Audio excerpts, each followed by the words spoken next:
साथ। अस्सलाम वालेकुम, नमस्ते, सत श्री अकाल। कैसे हैं आप लोग? उम्मीद करती हूँ ठीक होंगे, खुश होंगे। मैं हूँ हसीका अली और मेरे साथ हैं तारिक नियाजी।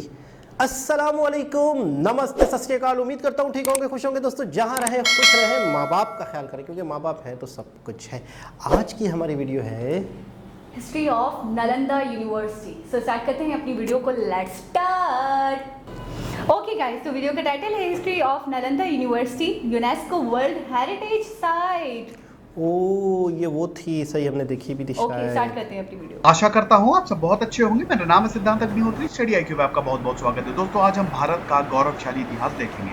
आज हम बात करने वाले हैं नालंदा यूनिवर्सिटी के बारे में। नालंदा ये यूनिवर्सिटी। वही यूनिवर्सिटी है दोस्तों जो एक समय पे एशिया की सबसे बड़ी यूनिवर्सिटी थी। सबसे दुनिया की एशिया जब की। सबसे महान यूनिवर्सिटी, सबसे बेहतरीन यूनिवर्सिटी का नाम आता था तो नालंदा यूनिवर्सिटी उसमें सबसे ऊपर रहती थी।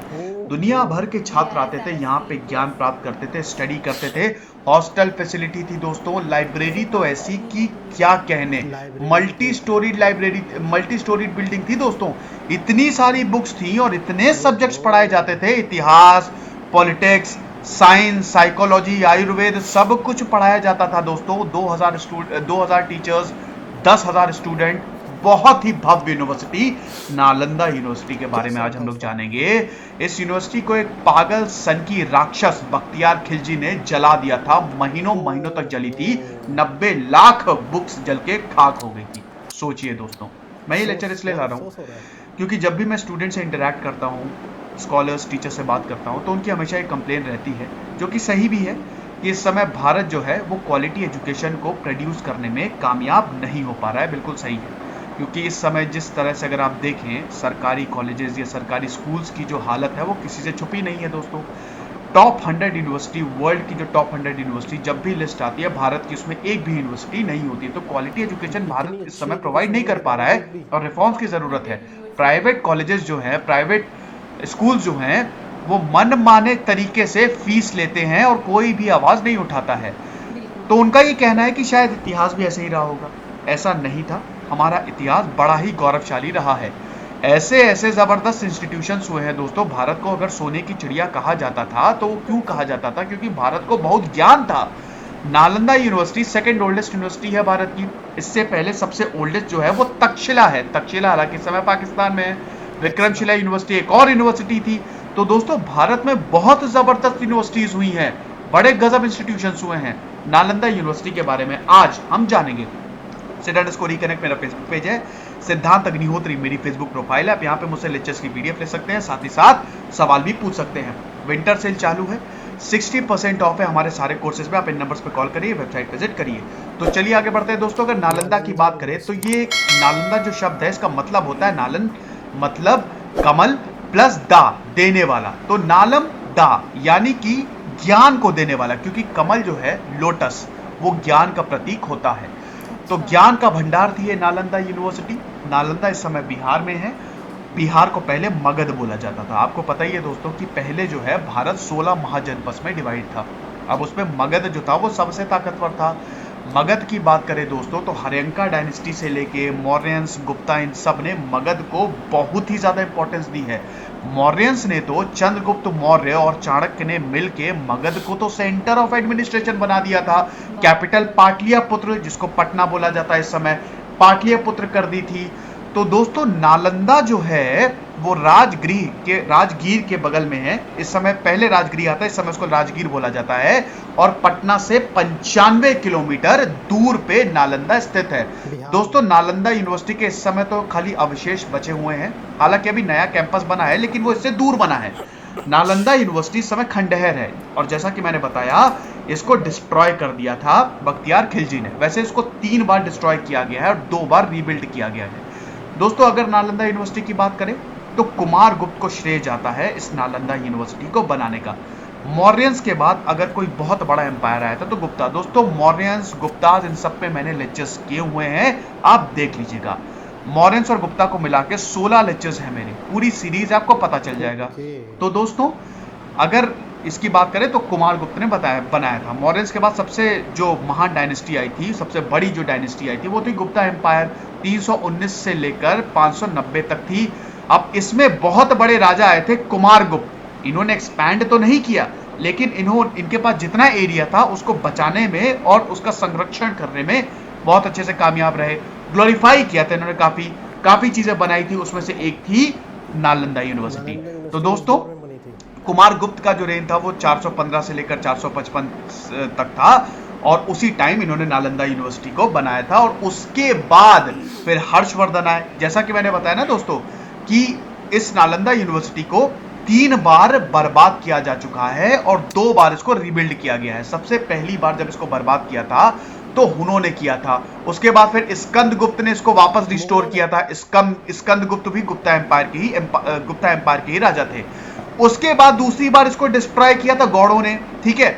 उसके बाद फिर हर्षवर्धन ने पूरी तरह से इसको रिस्टोर किया था और फाइनली जो है बख्तियार खिलजी ने पूरी तरह से जला दिया था, भिक्षुओं को मरवा दिया था, कटवा के फेंक दिया था। हालांकि कर्मों का हिसाब हुआ और उसकी भी बड़ी दर्दनाक मौत हुई, लेकिन दोस्तों इतनी बड़ी यूनिवर्सिटी ज्ञान के मंदिर को पूरा बर्बाद कर दिया था। सोचिए दोस्तों, अगर हमारे पास वो बुक्स होती, वो मैन्युस्क्रिप्ट्स होती, तो उसमें से क्या क्या खजाने निकलते, लेकिन वो कुछ भी नहीं बचा क्योंकि सब जल के खाक हो गया था, ठीक है। तो ये चीज है। अब दोस्तों अगर यूनिवर्सिटी की बात करें तो नालंदा यूनिवर्सिटी का सबसे बड़ा सोर्स अगर हमको मिलता है तो चीनी ट्रैवलर ह्यून सैंग, या जिनको ह्यूंग वांग भी बोला जाता है। दोस्तों चाइनीज नाम जो है बड़े अटपटे होते हैं और चाइना वाले बोलते होंगे कि भारतीय नाम बड़े अटपटे होते हैं, तो ये चीज है। तो ह्यून सैंग यहाँ पे ट्रैवल किए थे और उसके बाद इनकी बायोग्राफी लिखी, इन्होंने भी काफी कुछ लिखा, तो ये बहुत बड़े सोर्स हैं। इन्होंने यूनिवर्सिटी के बारे में बहुत अच्छे से बताया है क्योंकि यूनिवर्सिटी में 1.5 साल इन्होंने अध्ययन किया। वैसे तो भारत में 15 साल तक रहे थे और यूनिवर्सिटी में इन्होंने 1.5 साल अध्ययन भी किया था नालंदा यूनिवर्सिटी में, फिर वहां पे पढ़ाते भी थे। तो ये चीज है, इन्होंने काफी कुछ बताया है यूनिवर्सिटी के बारे में कि कैसी थी। हर्षवर्धन के रेन में आए थे, याद रखिएगा, ह्यून सैंग, ठीक है। ह्यून सैंग की भी हम बात करेंगे। हर्षवर्धन एक और बहुत जबरदस्त राजा थे और हर्षवर्धन की भी बायोग्राफी में रिव्यू कर चुका हूं। मेरे फेवरेट है हर्षवर्धन, 2 पार्ट में लेक्चर है, आप जरूर देखिएगा दोस्तों। अब अगर बात करें दोस्तों कि कौन कौन यहाँ पे पढ़ने आता था, दोस्तों आपको बता दूं कि पहली बात तो इस यूनिवर्सिटी का एंट्रेंस एग्जाम बड़ा ही टफ होता था, बहुत ही मुश्किल एंट्रेंस एग्जाम होता था। आप इसी से पता लगा सकते हैं कि जो यूनिवर्सिटी का दरबारी होता था ना, जो गेट पे बैठता था, वो तक परीक्षा लेता था।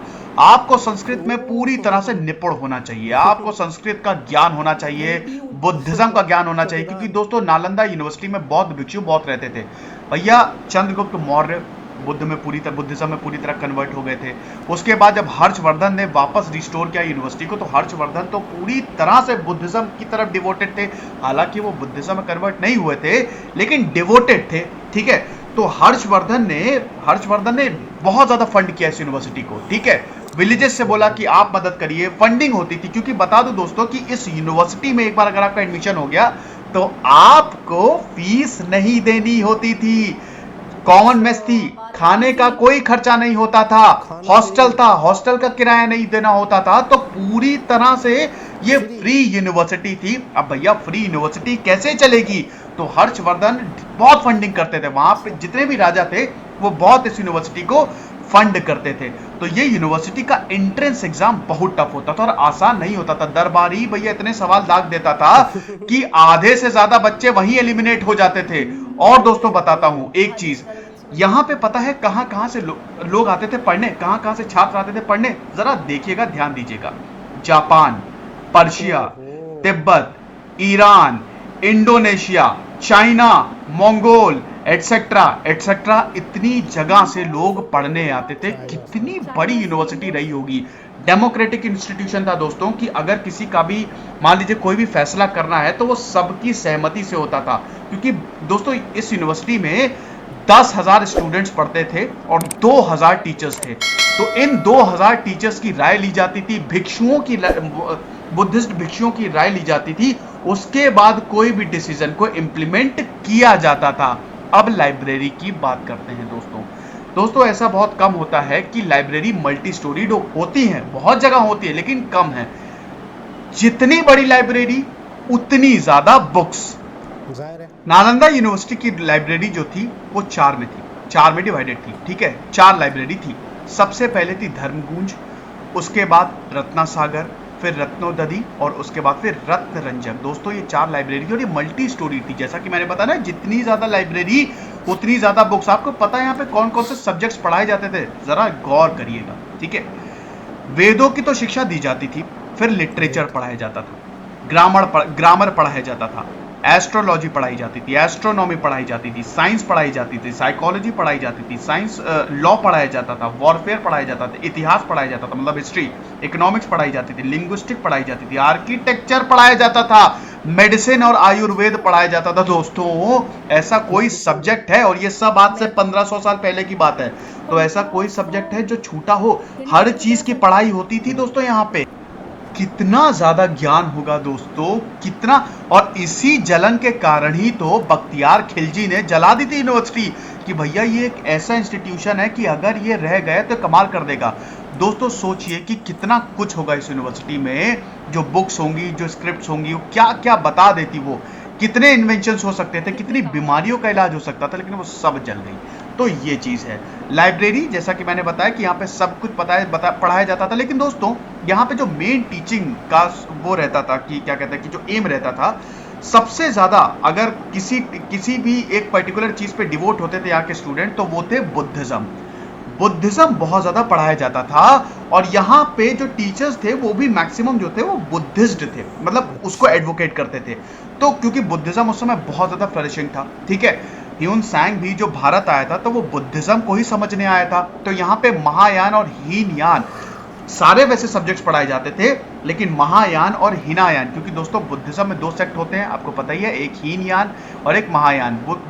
बुद्ध ने तो बोला था कि मेरी कभी भी मूर्ति मत बनाना, मुझे कभी भी भगवान नहीं बनाना, मैं एक आम इंसान हूं, कोई भी बुद्धा हो सकता है। तो बुद्धा की जो टीचिंग्स फॉलो करते हैं उसको बोलते हैं हीनयान। भगवान बुद्ध की मैंने बायोग्राफी रिव्यू की है।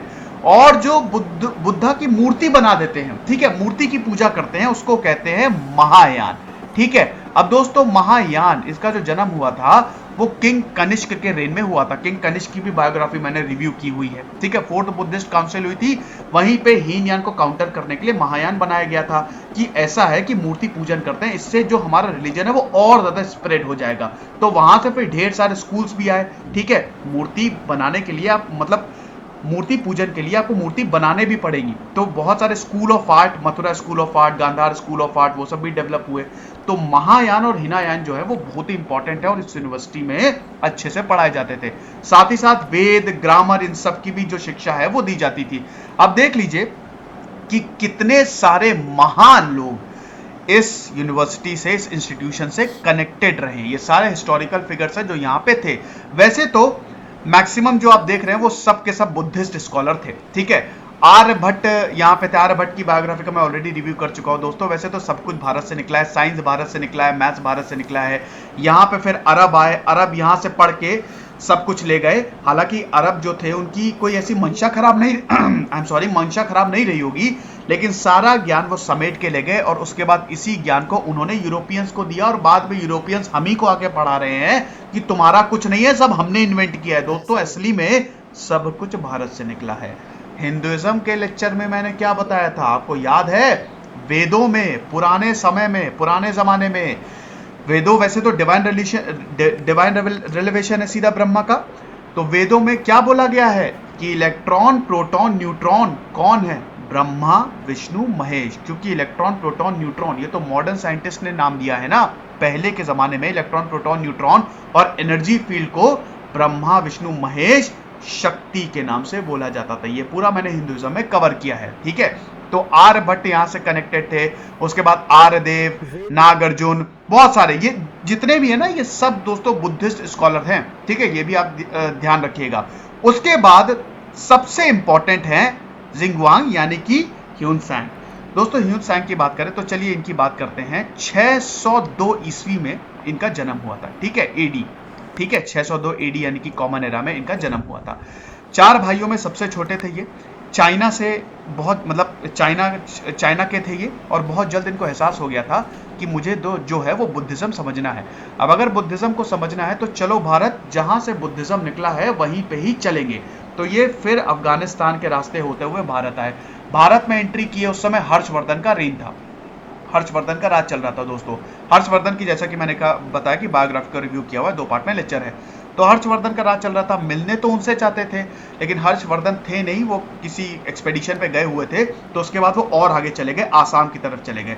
अब वहां पे आसाम में रहे वो कुछ दिन। आसाम के जो उस समय रूल थे भास्कर वर्मन, उसके पास थे। अब यहां पे जब हर्षवर्धन वापस आए और उनको पता लगा कि अरे ह्यून सैंग आए थे, बहुत बड़े बौद्ध भिक्षु। दोस्तों क्या है कि ह्यून सैंग ने चाइना में रहते संस्कृत का बड़ा अच्छे से अध्ययन किया, क्योंकि उनको पता था कि अगर मैं भारत जाऊंगा, भारत में संस्कृत बोली जाती है, नालंदा यूनिवर्सिटी में संस्कृत बोली जाती है, तो वहां पे मुझे फिर ये भाषा जो है वो सीखनी पड़ेगी। तो यहां पे जब वो आए थे, 15 साल रहे थे दोस्तों। बता दूं कि 630 में भारत आए थे। 630 में लगभग, देखिए दोस्तों डेट जो है वो वेरी होती रहती है, अलग अलग हिस्टोरियंस अलग अलग बताते हैं, लेकिन मैक्सिमम हिस्टोरियंस को जो मानना होता है वही हम मोस्ट प्रोबेबली मान के चलते हैं। तो 600 एडी में ये आए थे और उसके बाद फिर 645 तक रहे थे ये। तो 15 साल भारत में रहते और 1.5 साल नालंदा यूनिवर्सिटी में इन्होंने अध्ययन किया था शीलभद्र के अंडर। तो जब हर्षवर्धन को पता चला कि अरे ह्यून सैंग जैसा महान भिक्षु मेरे पास आया और मैं था नहीं, और इस समय ये भास्कर वर्मन के पास है, मतलब आसाम में है, तो हर्षवर्धन ने बोला भास्कर वर्मन को कि मुझे ह्यून सैंग दे दो, मैं चाहता हूं वो हमारे पास आए, वार्तालाप हो, बहुत महान है, बड़े ज्ञानी है, ज्ञाता है, बुद्धिज्म उनको पता है, तो मैं उनसे मिलना चाहता हूं। तो भास्कर वर्मन ने बोला अपना सर काट के दे दूंगा, लेकिन इनको तो मैं नहीं वापस भेजूंगा। तो हर्षवर्धन थे, उन्होंने बोला कोई बात नहीं, तुम फिर अपना सर काट के भेज दो। तो वहां पे भास्कर वर्मन फिर डर गए और ह्यून सैंग को भेजा, और उसके बाद फिर ह्यून सैंग और हर्षवर्धन की दोस्ती जो है वो बहुत फिर आगे तक गई, बड़ा लंबा सफर इन्होंने तय किया। अब दोस्तों वो सब कुछ मैंने, ये पूरी की पूरी चीज जो है ये सब कुछ मैंने डिस्कस किया हुआ है। तो ये कहानी थी। अब दोस्तों अगर डिस्ट्रक्शन की बात करें नालंदा यूनिवर्सिटी की, तो बख्तियार खिलजी ने डिस्ट्रॉय कर दिया। तो दोस्तों आपको पता ही है कि इस्लामिक इन्वेजन हो गया था, ठीक है। 1191 और 1192 में फर्स्ट बैटल ऑफ टेरेन और सेकेंड बैटल ऑफ टेरेन लड़ी गई थी। इस पे मेरा पूरा लेक्चर है, आप देख लीजिएगा। उसके बाद मोहम्मद घोरी का यहाँ पे आ गया, मतलब आगमन हो गया था और उसने इस्लाम रूल को एस्टैब्लिश कर दिया था, ठीक है। अब उसके बाद क्या हुआ था कि इसी का ही एक स्लेव जिसका नाम था बख्तियार खिलजी ने क्या किया कि नॉर्थ के कुछ एरिया को वो ऑक्यूपाई करने में कामयाब हो गया था। बख्तियार खिलजी नॉर्थ के एरिया को ऑक्यूपाई करने में कामयाब हो गया था। एक दिन बख्तियार खिलजी बीमार पड़ गया। अब जब बख्तियार खिलजी बीमार पड़ा तो हर किसी को इसने दिखा लिया, अपने हकीमों को दिखा लिया, ये सही नहीं हो पाया। उसके बाद किसी ने बोला कि आप नालंदा यूनिवर्सिटी जाइए, वहाँ के जो आयुर्वेदिक डिपार्टमेंट है, उनके जो आचार्य हैं, जो हेड है, उनसे कंसल्ट करिए, आप सही हो जाएंगे। तो बख्तियार खिलजी ने बोला, पहले तो उसने मना कर दिया, लेकिन हालत बहुत खराब थी। तो फिर वहाँ के आयुर्वेदिक डिपार्टमेंट से कांटेक्ट किया गया और वहाँ पे जो आचार्य आए उन्होंने बख्तियार खिलजी से मुलाकात की। तो बख्तियार खिलजी ने बोला, देखो हमको तुम्हारे हिंदुइज्म पे कुछ भरोसा नहीं है, हम नहीं मानते, और मैं कोई भी ऐसी चीज नहीं या कोई भी ऐसी दवा नहीं लूंगा जो तुम बताओगे। मुझे अगर इलाज करवाना है, अगर तुमको मेरा इलाज करना है, तो कोई ऐसा मुझे नुस्खा बताओ जो कि इस्लाम से रिलेटेड हो, ठीक है, और दवाइयां मुझे नहीं खानी। तो बहुत सोच विचार के उन आचार्य ने बोला कि ठीक है। उन आचार्य ने उनको कुरान दी, ठीक है, बोला कि आप इसको पढ़ते रहिए, डेली इसको पढ़िए, एक एक पन्ना पढ़िए। तो बख्तियार खिलजी ने बोला ठीक है, इससे मैं ज़्यादा हिंदुइज्म के टच में भी नहीं आऊँगा और मेरी इस्लामिक बिलीफ भी इंटैक्ट रहेगी। तो क्या है कि मुस्लिम जो है वो थूक लगा के पेज को पलटते हैं, ठीक है, ये सबको पता है। तो बख्तियार खिलजी थूक लगाता था, पेज को पलटता था, ठीक है, पन्ने को पलटता था, फिर थूक लगाता था, फिर पन्ने को पलटता था। धीमे धीमे बख्तियार खिलजी पूरा सही हो गया, उसकी तबीयत पूरी तरीके से सही हो गई, स्वस्थ हो गया दोस्तों वो। उसके बाद जब उसने पता किया कि ऐसा कैसे हो गया है, आपको पता है उन पेजेस पे लेप लगा दिया था, जी हाँ, औषधियों का लेप लगा दिया था, जिसके कारण जब भी वो अपनी उंगली जीभ पे टच करता था, वो लेप जो है वो अंदर जाता था और उसका शरीर जो है वो सही होना शुरू हो गया था। बख्तियार खिलजी को जब ये पता चला, वो तो एकदम आग बबूला हो गया कि ऐसा कैसे हो गया। भैया ये अगर आगे रहेंगे, ये यूनिवर्सिटी अगर सस्टेन करेगी तो हमारे लिए बहुत बड़ी दिक्कत हो जाएगी। बख्तियार खिलजी ने पूरी यूनिवर्सिटी में आग लगवा दी, भिक्षुओं को मरवाना शुरू कर दिया, आचार्यों को मरवाना शुरू कर दिया, सब कुछ बर्बाद कर दिया दोस्तों। वहां की लाइब्रेरी जो है ना 3 महीने तक जली है। आपको पता है 90 लाख से ज्यादा बुक्स बर्बाद हो गई, स्क्रिप्ट्स बर्बाद हो गए और बहुत बड़ी बड़ी तबाही हो गई दोस्तों। वो पूरा जल गई। सोचिए दोस्तों आर्किटेक्चर कितना जबरदस्त था।